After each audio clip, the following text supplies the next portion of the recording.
We'll be going over the setup without using Witch of the Mirror Tenebria, and also no RNG, just because we're not going to be able to contest top 100 without Witch of the Mirror Tenebria, I think. So that's mostly because of the egg setup. So this is just going to be for top 5%. First things first, we should go over unit choices.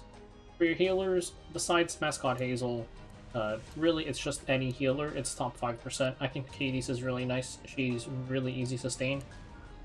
Kawerik, our DPS, also does self-attack buff, so it's not as bad not having Hazel's greater attack buff plus her 10% fire unit bonus damage. So you can use a Kadel or a Katie's if you want, whoever you want, really. And then, yeah, you have a lot of options, but these are pretty accessible ones, so I'll just leave it at that. For our tank, Cecilia is easily the best in slot 1. You need a knight here. Only unit that really comes close is either Brieg, because the boss is immune to Death Break, so he only has 1 debuff on his S3 and we need 4. So you would need to make up your debuff somewhere else. Either there's only really 1 unit with 3 debuffs on their S3 that's a mage, or you could just have your Soul Weaver weave in their S1, so that would be RNG. So Cecilia is going to be the best one. And then our mage, we need another mage here, also with debuffs. The Aramintha's got 2 debuffs on her S3, making her a great candidate. There is, of course, Ball and Sezin, who also works really well. It's just his S3 procs aren't 100%. Plus, again, the boss is immune to Death Break, so he only has 2 debuffs on his S3. We also have Dizzy, who has 3 debuffs on her S3, but she is a collab unit, so a bit hard to get your hands on. And I would say those are pretty much the primary options for your debuffer here. And then, lastly, our DPS. So of course, we're not using Witch of the Mirror Tenebria, in which case, we're going to be using Kawerik instead. He gives himself stealth on his S2 and has an AoE on his S3, plus also self-attack buff, so he can just extend the greater attack buff by himself. Somebody mentioned top model Luca as a potential option for this slot, just because she does give herself stealth on her S3. The only problem is she doesn't have any AoE, so the timing for the ads to reset her could be a little bit awkward. So she does give herself barrier, so she can maintain her stealth. Could be some stuff to do there. Her cooldowns are also a bit long though. But yeah, Kawerik, the reason he doesn't work with the method we're using on the other team is just because his cooldowns are a little bit too long. But let's get into everyone's stats. Starting off with Cecilia, I have her 213 speed. This team is pretty tightly speed tuned, and then just give her some bulk so that she doesn't die. You definitely need her S2 EE so that she can have a second debuff on her S2. And we're using Card of Small Miracles just for extra attack for everybody. If you're struggling to tank, you could give her Steadfast Gatekeeper. A lot of the damage is burns, but she is also her burns and pop damage from the boss S1, but it could help a little bit. Definitely want +4 on her S2, +3 on her S3. Next up is Aramintha. I'm running Aramintha a little bit slower at 174 speed. Besides that, just give her a bit of bulk and then a bunch of attack. Her E doesn't really matter. I'm using the detonate one. It doesn't make a difference at all. And her artifact is just free attack for everybody. You definitely want the -1 turn on her S3, or on her S2, as well as the 100% burn chance on her S3.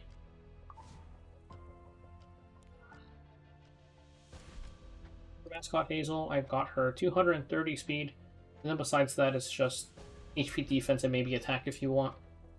And I've got her on Warhorn to give everybody even more attack. For her skill enhances, max her S2 and S3. If you are using her to debuff, then you should +3 her S1. That's only if you're using her to debuff. If you're not, then it doesn't matter. And then her skill tree, it's mainly just the free stats, the S1 healing, or the S2 healing. This is the S1 healing. And since we're using Kawerik, the attack to fire allies is really nice here. This also increases her S1 debuff chance if you need that, but pretty minor. And now for Kawerik, who's going to be our DPS.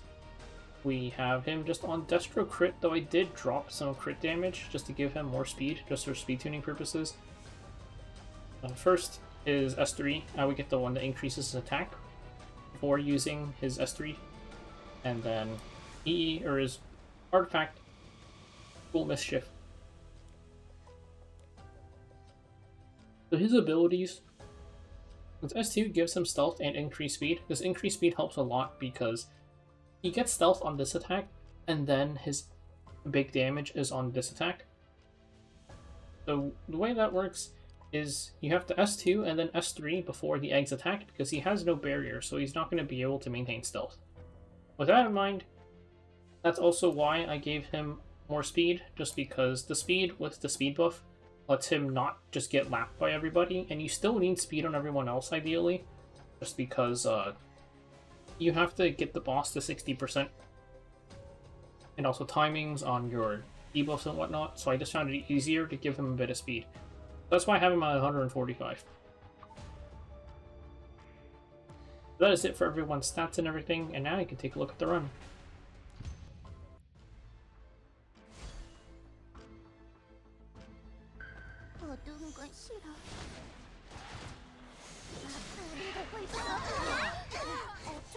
Starting off the fight, I'm gonna hit this egg here just to set up for the first break phase later. And then we can Cecilia S3 for the immunity buff.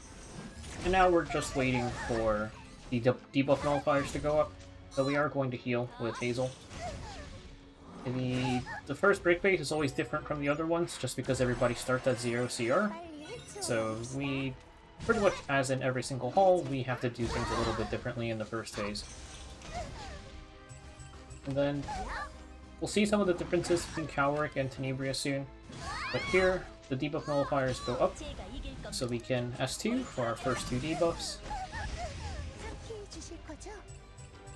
Heal up a bit more here, and then this is our third and fourth debuffs. That hit at the start with Hazel, left it with 5%. So now Cecilia here can get her S3 back up, though even if we didn't use S3, we need this hit, otherwise the timing in the break phase is really awkward, and this is because of the Kawerik and Tenebria differences. So first, Kawerik already has greater attack buffs, so I'm going to pass this over to Aramintha. Kawerik has his stealth and his AoE on different turns, so we need to S2 first before using S3. So with Cecilia this fast, she's going to take a turn before Kawerik, so if we S3 the last turn, she would only S1 this turn. That's why we had Cecilia do that extra hit to end the break phase. Now we can S3.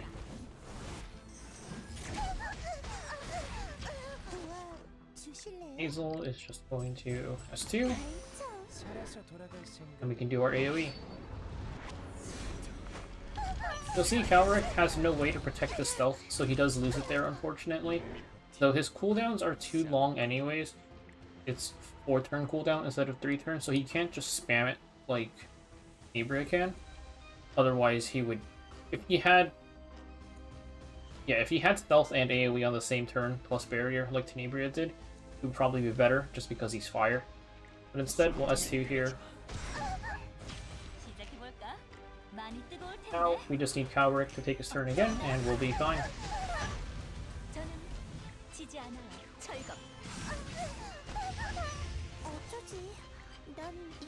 Not much else to do here, so we just S3. And we can finish off the first break phase.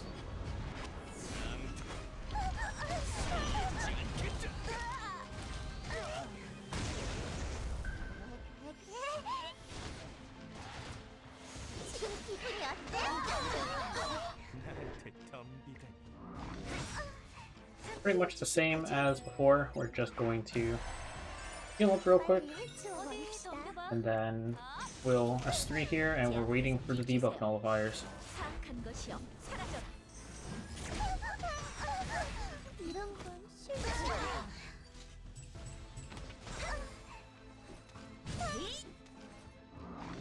Minor damage improvement, probably should have waited a turn to use Hazel S3 just so the attack buff extends 1 turn longer, but not really a huge deal.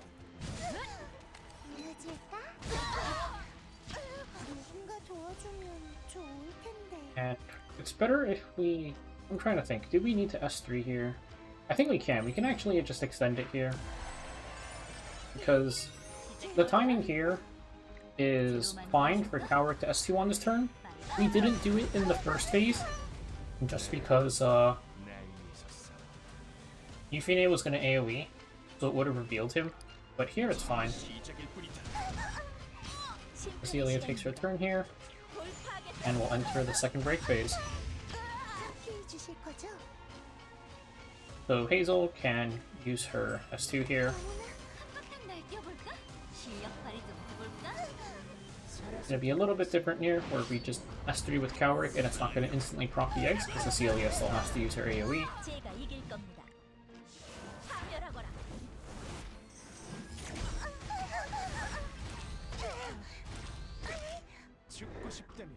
Again, we'll S2 with Kawerik, get our stealth back up.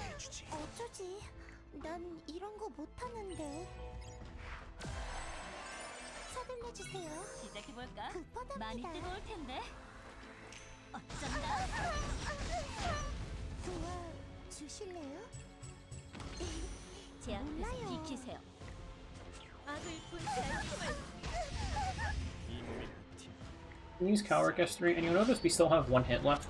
This is just because here in the second phase, we used the S2 during the debuff nullifier phase, whereas in the first phase, we used it in the break phase. I don't think this comes back up in time, though. We can actually check. It's 4-turn cooldown, but we'll just S1 for now.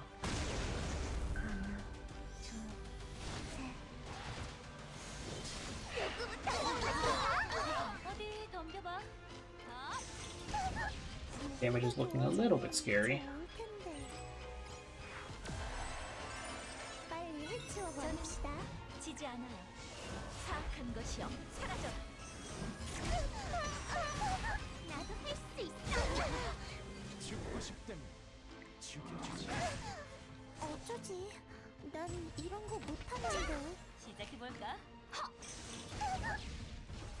Kawerik took one turn so far.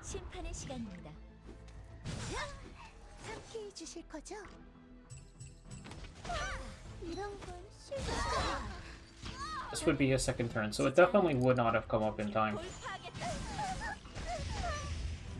You'll see she's at 65%, so we still do have one more hit to go, but Hazel can handle that no problem. We'll S2 here with Kawerik.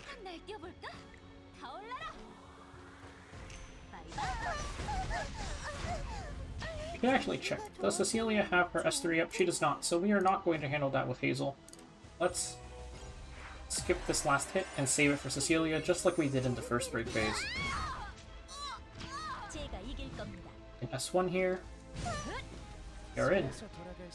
So we can immediately S3 here.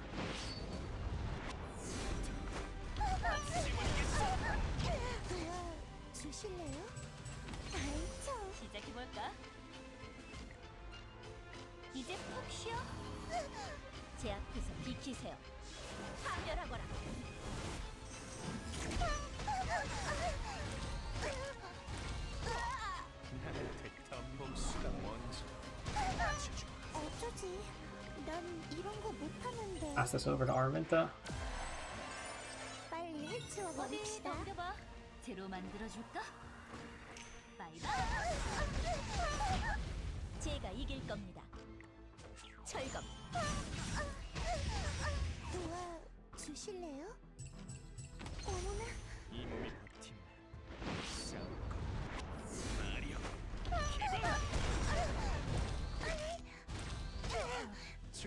It's the final hit, so we might as well just use our S2.